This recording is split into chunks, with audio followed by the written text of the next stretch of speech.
You got a raise, your salary went up. Maybe you even doubled your income. So why does it still feel like you're broke? Here's the uncomfortable truth. Earning more money doesn't automatically make you wealthier.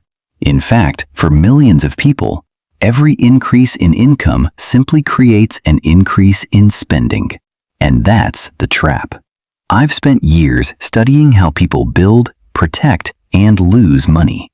And one pattern shows up again and again. When people earn more, they don't always invest the difference. They upgrade their car. They move into a more expensive apartment. They eat out more. They subscribe to more services. They start buying things they used to consider too expensive. And slowly, their lifestyle expands until their new income feels exactly like their old income. This is called lifestyle inflation.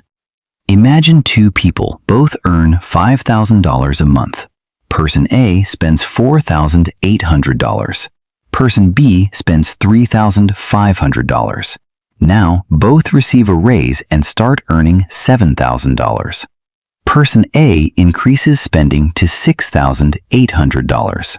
Person B increases spending to $4,200. Who got richer? It's not the person with the bigger paycheck.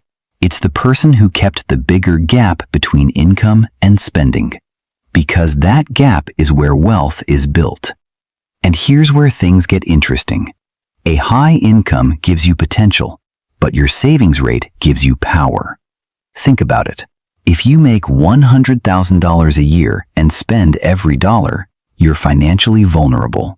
But if you make $70,000 and consistently invest part of your income, you are building something much more valuable: financial independence. Your income pays the bills. Your assets can eventually pay you. That's a completely different game. There's another problem. People often increase their expenses before they increase their assets.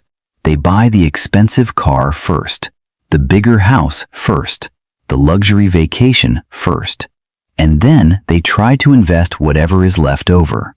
But wealthy households tend to think differently. They ask, how much of this income can I turn into assets?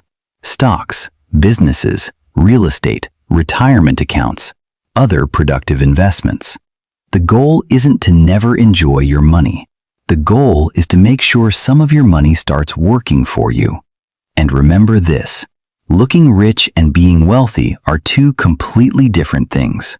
A $70,000 car sitting in your driveway may look impressive, but it doesn't necessarily make you wealthier. Meanwhile, someone driving an ordinary car could quietly have hundreds of thousands of dollars invested. You see the car, you don't see the portfolio. That's why comparing your lifestyle to someone else's is dangerous. You may be comparing your bank account to their highlight reel. So if you're earning more but still feel broke, don't immediately ask, how can I make more money? Ask a better question. What am I doing with the extra money I already make? Because the path to wealth isn't simply earn more. It's earn more, keep more, invest the difference, and give it time. Your income can change your lifestyle, but your habits can change your financial future.